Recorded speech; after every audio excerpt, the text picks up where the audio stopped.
Quand on débute dans la création de contenu, on peut avoir l'impression de pas être légitime, d'être un imposteur. Salut à tous et bienvenue sur notre chaîne Casquette Vidéo. Ça y est, on lance enfin notre première vidéo de formation. Et dans cette vidéo, ce qu'on va faire, c'est qu'on va vous partager 7 tips pour parler comme un pro face à une caméra. Bon, bien sûr, on pratique encore tous ces tips tous les jours, mais ce qu'on va faire, c'est qu'on va vous les partager pour que vous puissiez apprendre avec nous. C'est parti! Et ça, c'était ma première vidéo YouTube face cam de ma vie. Et dans cette vidéo, je donnais des conseils pour parler face caméra. Vous voyez le... Et là, avec du recul, s'il y a bien un conseil que j'aurais dû ajouter à ce moment-là, c'est pète un coup, Thomas. Mais je pense que c'est une étape que tout créateur de contenu a dû passer ou doit encore passer dans sa création. On ne commence pas parfait, ou alors si c'est le cas, c'est qu'on commence peut-être un petit peu trop tard. Si je dis ça, c'est parce que créer du contenu fait partie du processus de progression. Bien sûr, le but quand on crée du contenu, c'est d'aider votre audience et d'apporter de la valeur, mais c'est aussi vous améliorer vous-même après chaque vidéo. Et on se rend pas trop compte des progrès qu'on peut faire en peu de temps quand on crée régulièrement du contenu. Que ce soit en compétences face caméra, en montage ou même en écriture de vidéo par exemple.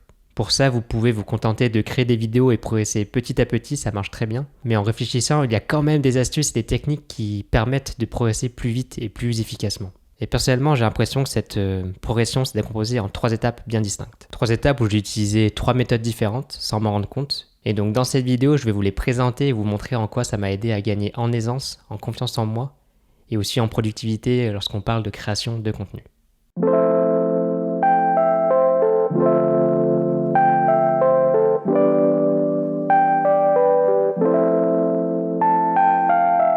Pour la première étape, j'ai utilisé la méthode du ninja copieur, qui consiste à étudier ses concurrents, copier et reproduire.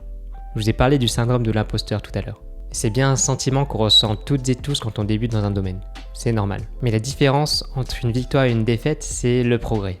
Et pour progresser, il faut essayer et réessayer. Bon là, j'ai pas envie de partir dans un discours de motivation à l'américaine, je vais essayer de rester le plus pragmatique possible. Mais dans l'idée, n'ayez pas peur de créer du contenu qui vous paraît pas parfait au début. Et pour commencer justement, rien de mieux que la méthode du ninja copieur. Bon, j'aime apporter un petit peu de pop culture, si jamais ça vous plaît pas, tant pis. Alors, cette méthode, elle consiste à étudier ce que font vos concurrents. Ces concurrents qui sont évidemment des créateurs de contenu et qui ont donc des résultats, ce qui veut dire que leur contenu fonctionne plutôt bien. Vous pouvez alors vous inspirer de leur réussite. Si par exemple une vidéo de leur chaîne parle d'un thème que vous avez envie d'évoquer, alors copiez et reproduisez à votre sauce. Bien sûr, l'objectif là n'est pas de reproduire mot à mot ce que fait un créateur ou une créatrice de contenu, pour ne pas devenir une vulgaire copie de cette personne-là. Personne ne veut ça et puis personne va vous suivre. Mais l'idée là est d'étudier ce qui marche et pourquoi ça marche. Et ensuite expérimenter de son côté, de prendre ce qui marche le mieux pour soi. Pour résumer, dans cette méthode, ce que vous devez faire, c'est que vous devez étudier ce que fait un concurrent de votre secteur, copier ce qui marche, et reproduire à votre sauce pour apporter le vous qui vous fera que votre contenu ne sera pas une pâle copie de ce qui existe déjà. L'avantage de cette méthode, c'est que ça vous permet de créer du contenu qui marche sans trop vous focaliser sur l'écriture et la recherche d'idées. Comme ça, vous pourrez vous focaliser sur l'aspect technique, bien régler votre caméra, bien cadrer, etc. Puis aussi progresser dans parler face caméra, qui n'est pas évident au début, comme vous l'avez pu voir dans l'introduction avec ma première vidéo YouTube. Et donc vous pouvez vous focaliser sur votre élocution et votre aisance, et votre diction. Comme ça, ça vous permet de ne pas vous décourager et de progresser très vite dans les compétences techniques et face caméra, donc les compétences nécessaires pour un bon tournage, sans vous prendre la tête et prendre trop de charge mentale en travaillant l'écriture du texte et votre créativité. Quelque chose que je vais évoquer plus tard dans la vidéo. Ou la deuxième méthode, c'est la méthode de l'apprenti sorcier. Se documenter, écrire et produire. Une fois que vous serez à l'aise face caméra et que vous saurez gérer un tournage, notamment avec les réglages caméra, et bien cadrer votre caméra, le son, etc., et que vous vous sentirez à l'aise dans votre domaine, vous pourrez commencer à créer du contenu plus authentique et plus unique. L'idée là, dans cette deuxième étape, est de passer plus de temps dans la documentation et diversifier vos recherches. Au lieu de vous focaliser sur des vidéos que font vos concurrents, vous pourrez lire des bouquins, des articles, des revues sur votre domaine. Bref, étoffer et diversifier au maximum vos recherches va vous donner l'opportunité et l'occasion de créer du contenu plus authentique. Et j'appelle cette méthode celle de l'apprenti sorcier. Après avoir pratiqué la méthode du ninja copieur, vous maîtrisez les techniques qui vous permettent de créer de belles vidéos, bien cadrées avec une aisance convenable. Mais il vous restera quand même une grande marge de progression dans le secteur que vous étudiez, et donc faire des recherches. Comme un apprenti sorcier, documentez-vous avec un maximum de sources différentes. Par exemple avec des livres sur votre thématique, des vidéos, des articles ou même votre propre expérience si vous pratiquez le domaine que vous enseignez. Dans cette deuxième étape et deuxième méthode, pour résumer, vous devez vous focaliser sur la phase de recherche. Avec une diversification de vos moyens d'étudier et d'apprendre, Vous allez pouvoir croiser des informations et créer du contenu de plus en plus unique et de plus en plus authentique. Puis en plus, ça va vous permettre d'expérimenter des types de contenus différents, des façons d'écrire et de produire différentes. Donc comme un apprenti sorcier, vous testerez différents sortilèges, différentes recettes.